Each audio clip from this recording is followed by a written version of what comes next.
Hey there, folks. Welcome to another post-practice blitz here on the OU Insider YouTube channel. Parker Thune alongside Brandon Drum. Now, there wasn't practice today, but there was a depth chart release.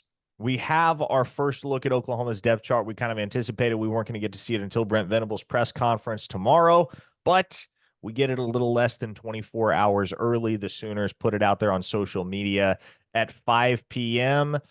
A lot of things that we expected to see on this depth chart, Brandon, but also more Mm, than a few curveballs. So let's go yeah. through this position by position. Let's take a look. I have the depth chart here in front of me. Let's break this down. At the quarterback position, Jackson Arnold, Michael Hawkins, Shocker. Casey Thompson. Shocker. Shocker. Yeah, no surprise there. No surprise whatsoever. Running back, you have Gavin Sawchuk and Javante Barnes listed as co-starters. Sam Franklin and Taylor Tatum listed as co-backups, I suppose. And then how surprising do you think it is that Caleb It's Hicks surprising Caleb is Hicks is all the fifth? way down there. Yeah, I think that's going to shock a lot of people. I think because he looked so good right through the spring. It looked like he was going to have a breakout, and we kept hearing how good he was, during the summer and all that. But we just did a right. I just did notes on Sam Franklin on OU Insider VIP last week, talking about just the surge that he's had over the last few weeks. Depth chart confirms that's exactly what took place. And the two names that we heard about most backing up Javante Barnes and Gavin Sawchuk was Taylor Tatum and Sam Franklin. And that's exactly what you see right here on the depth chart. At tight end, Bauer Sharp or Jake Roberts atop Not it. shocking. Not Right shocking. behind them, Cade McIntyre or Caden Helms. Maybe a little bit surprising that Yeah, that Devon part Mitchell isn't is. on there. Yeah. I think there will be those that are surprised by that. But again, if you've really been dug in throughout the offseason, paying attention to what we've been posting over at OUinsider.com, I don't think that comes as a surprise. Helms looks really, really good coming back from injury. McIntyre was a guy that BV shouted out personally, unprompted, last week when we got the chance to speak with him. So there's good depth there for Oklahoma at Mhm. tight end, and you don't have to rush Mitchell into action. It doesn't seem like.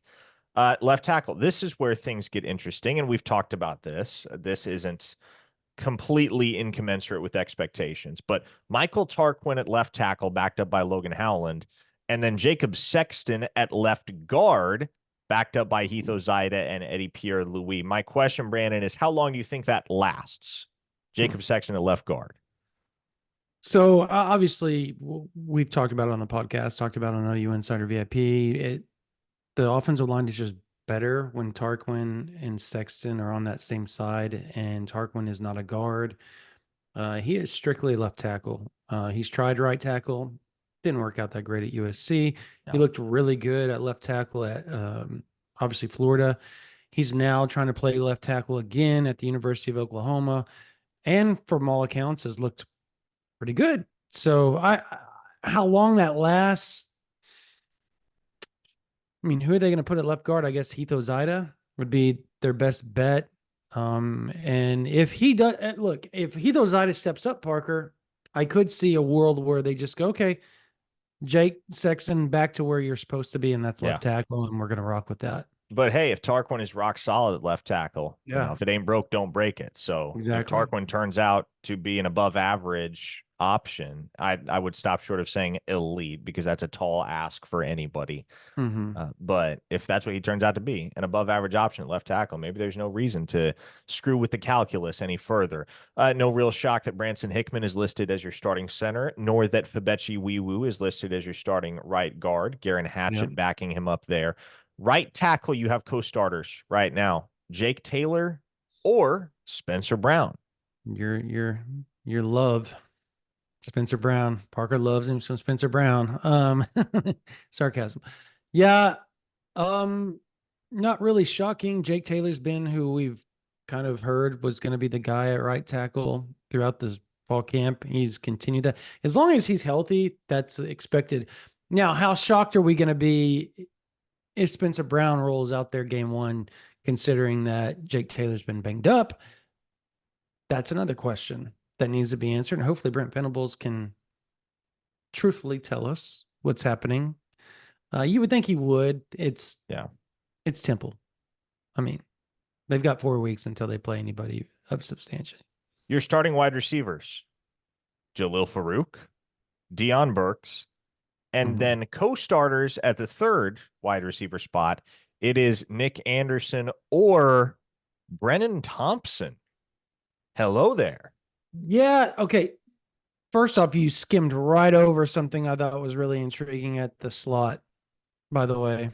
Which is Jacob Jordan or KJ Daniels. Yeah. And I was gonna get back around to this, but it makes sense to just take it head on right now. Where is Zion Reagans? Are they trying to keep him under wraps? Is he going to Yeah. be the secret weapon at some point along the way for this Oklahoma team? Because everybody is enamored with that kid and his speed. And he's been And with the ones quite a bit. That's the weird part about it. exactly, Mhm. exactly.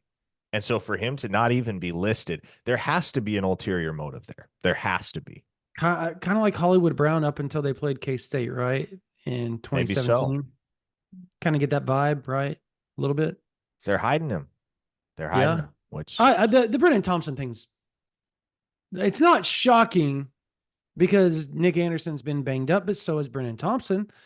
So it's interesting. And to have Angelo Anthony all the way down at there again, that is like the dinged up wide receiver position. exactly. That's really what it is.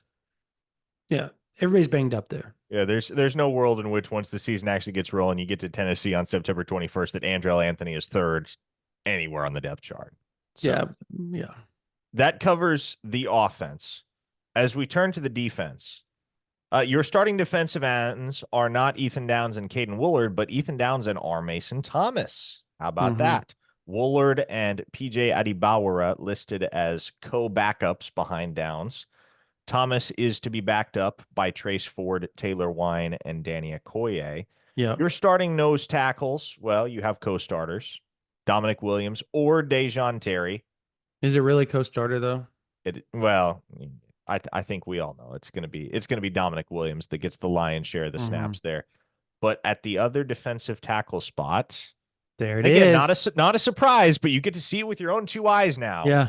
Jaden Jackson is going to start for Oklahoma. We can't say we didn't tell you that that wasn't going to happen. I mean, we said it for like the last, what, since April, that that was trending in that direction. And there it is. I think that hey, I I think probably the more surprising thing is, and I don't know that I would call it surprised, that you get an or with David Stone and Devon Sears, right? Um, is that not shocking a little bit? Hmm, I don't think it's too terribly surprising. As I think back, though, Brandon, this right here is a very uncommon thing. What's happening with Jaden Jackson is very uncommon at the University of Very. Oklahoma.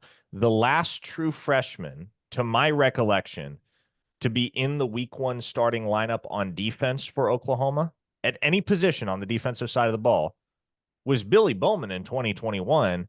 Mhm. And that was only because Jeremiah Cradell, who was listed as the starter, was hurt. Correct. So even though you do have a little bit of an extenuating circumstance there, Did Danny that Stutzman start as a he freshman did too? not. He He did didn't. not. Okay. But Billy Bowman was the last true freshman to start an opener at Oklahoma. Mm. Look at Billy Bowman today. If Jaden Jackson is the type of force that Billy Bowman is in 2 or 3 years, Yeah. that's an exciting prospect. It's interesting. That D line looks really good. I mean, you look at those names and they pop, right? Like Mm-hmm. they pop out at you. There is the difference between what was and what is at the University of Oklahoma. Your linebackers, no major surprise here. Danny Stutzman, to be Hmm. backed up by Kobe McKenzie or Jaron Kanik. Your starting will, well, there are three of them listed as co-starters. Kip Lewis, Lewis Carter, Desan McCullough. Yeah. I That would that venture to guess that yeah. you see more of Kip Lewis than the other two. Agreed. And I think you get that or with the Son McCullough because he hasn't really got a chance to prove that he's not one of the better two, right? He's been Mm-hmm. hurt all of fall camp. So that's fair that they're not throwing him, to the wolves just yet. So You're starting cheetah, Kendall Dolby, because of course. Backed yeah. up by Samuel Masigo. Really, Mm-hmm. really excited for him in 2024. If he's the guy that is primarily spelling Dolby at that spot, I don't know how many snaps per game he gets, but he's going to be a weapon defensively for Oklahoma at some point. In the secondary, Kenai Walker and Woody Washington are listed as co-starters at one cornerback spot. Des Malone and Gentry Williams and Jacoby Johnson are listed as co-starters at the other cornerback spot. What do you make of this, Brandon? So that one was the one that first off, Kenai Walker, kind of that you can't gloss over that. It was something I text everybody and I was like, whoa. No, but there is zero people, you, me, anybody that actually believed that Kenai Walker would be listed. I thought maybe he would be opposite, playing the other side of Woody Washington, listed over him. Yeah, there's an or there, but come on. If it was Woody Washington, or Woody Washington would be viewed as the guy that's probably going to go out there in the first snap. No, it is Kenai Walker or Woody Washington. And Woody Washington came back. I think it's going to be interesting to see how long he plays corner as they continue to progress. Does he slide in and play some cheetah, some nickel as the season moves along? What he'll probably play at the NFL level, given the chance to do so. And then when you roll over to that other corner, Parker, Des Malone, okay, nobody's really shocked that he's that high. I think it's the fact that they have three guys that they're not really ready to name the actual guy. Whoever trots out there the first play on that side, that means nothing. Whoever's playing the best will be the guy that gets the most snaps, will probably be the guy that starts game 2 for him. And I think that's how you have to view that. Obviously, if Gentry Williams hadn't banged up his shoulder, he probably is your starter there. But Jacoby Johnson, we talked about it all fall camp. You heard that he was struggling with a little bit here or there during the summer workouts to start. And then he took off at the very end, and that's rolled over into fall camp. He's really taken to the coaching. You're really starting to see him pick up a guy that really never played defensive back up until last year. Like he did, but he never really got taught the whole thing because he was more of a wide receiver in high school than he was a defensive back. So that's an interesting thing. If Jacoby Johnson ever gets a hold of that position, that's going to be scary. Billy Bowman, of course, is your starting strong safety, backed up by Jaden Hardy and Reggie Powers. And then Peyton Bowen and Robert Spears Jennings listed as co-starters at free safety. No big shock there. Michael Boganowski, the other one listed there on the depth chart. And I think if you've been, but it's all hype. Remember, that's what somebody tried to tell us in the comments. All hype. yeah, if you've been listening to what we've been saying the last few weeks and writing over on OUinsider.com, I think you can pretty well expect to see all three of those guys Correct. a lot. Yes. As we turn to the specialists, generally this would be flyover territory. Not this year at Oklahoma. Still no decision made, apparently, between Tyler Keltner and Zach Schmidt as the starting kicker because they are listed as co-starters. OU fans are just mortified by that, by the way. Just mortified by that. Luke Elzinga will punt because, of course. Zach Schmidt will handle kickoffs. Ben Anderson is your long snapper. Josh Plaster is your holder. All of those things remain unchanged from last year. But then you get to the returners, and here things get controversial, Brandon. Billy Bowman, when last seen returning kicks, suffered an injury against TCU back in 2022 that cost him the Red River Showdown that year. Yet he is listed atop the depth chart as Oklahoma's kick returner. Your thoughts? I have two thoughts on that. Well, three actually. One, that doesn't take place if Peyton Bowen's not on the roster. That's fact. Because if Peyton Bowen wasn't on the roster, you would not feel comfortable about, I guess, and Robert Spears Jennings, because you wouldn't feel comfortable about your safety position. I understand Michael Boganowski is going to be a damn good player, but I'm not talking about the first 3 games. I'm talking about into the SEC territory. So having Billy Bowman as your kick returner, it Yeah, PTSD for OU fans, probably PTSD for Brandon Hall, probably PTSD for anybody. But they have backups. They've got depth now, even Boganowski, right? Like you should feel pretty good about that strong safety position. And Reggie Powers. I mean, my God, they're deep. Go ahead. And let me just highlight this. That's how you know you have stupid good safeties. When both of Yes. them, Billy Bowman and Peyton Bowen, are going to be deployed in the return game. Because how many safeties do you see used as returners?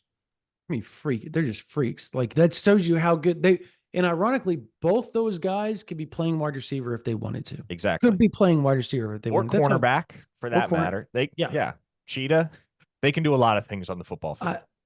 I also think the Billy Bowman thing, if you're going to be up for the Jim Thorpe Award and All American and all whatever, and you're really trying to sell him, well, his ability to be kind of a Yep. Woodson type guy is going to be a great selling point for him. And then again, um, it's also going to help his draft stock, showing his versatility. So I think all of those kind of lay into why he's out there. But the depth, the injuries, yeah. I when I first saw that, I thought it was crazy. Then I sat back and thought about it. I was like, they feel pretty good about their safety room. They're not real worried about it. Like you lose Billy Bowman, that sucks horribly bad. It'd be the worst thing possible. But Peyton Bowen's there. Yeah. As far as the return game is considered, let me ask you this. Do you lose one? Or if you lose one, do you think you lose them both? Like, for instance, if Peyton Bowen gets hurt, Yes. do you bubble Yes. wrap Billy Bowman? Yes. And I think if either one of those guys go down, it's like, okay, Dion Burks, Sam Franklin, you are now going to be out there with Jalil Farouk and Des Malone and Jacoby Johnson. You're probably going to be our punt returners. That's my guess.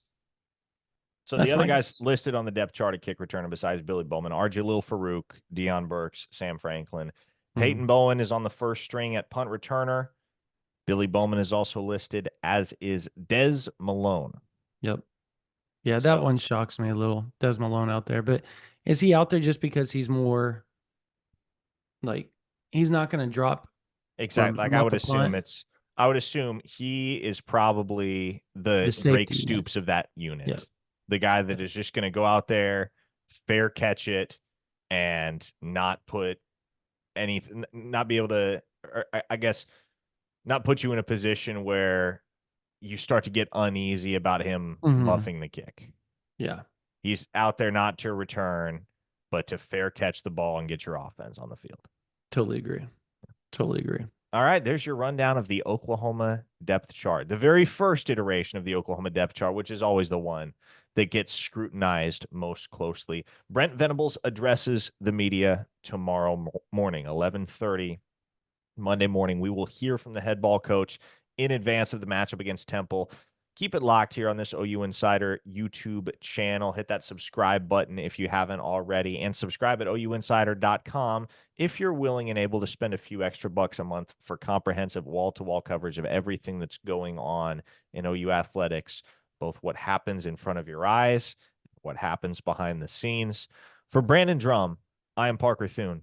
We will see you on the next installment of the post-practice blitz, and we hope to see you over on ouinsider.com. Take care.